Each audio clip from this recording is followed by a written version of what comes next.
that's done, I'll talk about a video where Republican Oklahoma State Senator Nathan Dahm talks about firearms and how he believes that they are protected as an individual right under the Constitution. He starts off by talking about how there's a separation between the militia portion of the Second Amendment and we the people. He then backs his argument by citing some information from the Constitution by saying that it is in the Constitution that the right to bear arms, as well as other rights, shall not be infringed or interpreted. He also explains definitions of words and meanings of certain phrases in the Constitution after he talks about them, trying to give kind of like a basis for his audience to understand him a little bit better. He then goes on to cite more statements from the Constitution and gives some amount of a logos appeal to the audience. He also states an opposing argument or idea and rebuttals it by explaining the meaning of the statement, of the actual statement from the Constitution. Overall, he keeps a fairly sound argument without completely undermining the other side's argument and addresses it directly. He does try to appeal to the crowd's emotions by using a pathos appeal, emphasizing specific words and phrases that rile them up, such as like kind of emphasizing when he starts off by saying "we the people" and kind of really gets them kind of emotional around the topic.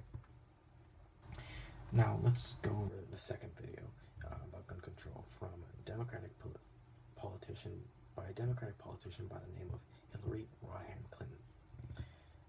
And in this video, she talks about how she believes that assault rifles should be banned and more heavily regulated, seemingly as a result of recent happenings in the U.S.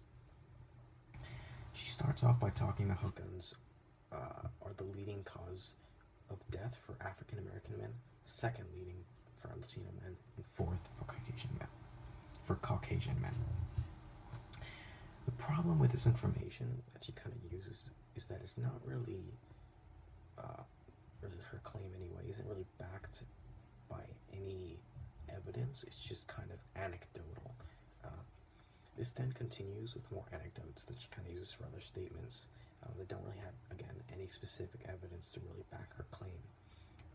Now, there's a specific statement where she talks about sensible gun owners, which begs the question, like, what is a sensible gun owner? Like, how do you describe a sensible gun owner? And it kind of like makes her argument kind of fall apart. And then she also tries to appeal to the audience's emotions by using tragic events such as some school shootings that happened earlier this year in 2016, and in other information that kind of take place of a more compelling argument. In her case, her argument's kind of fairly weak because she doesn't really just use any specific evidence, any credible evidence anyway, to back any of her claims. She just kind of uses anecdotes to get as a way to support her claim. She just kind of states random numbers and statistics to appeal to the crowd, kind of talking about how there's 88 to 98 people who die every day from like guns, but doesn't really explain where she got that information from. Something like, for example.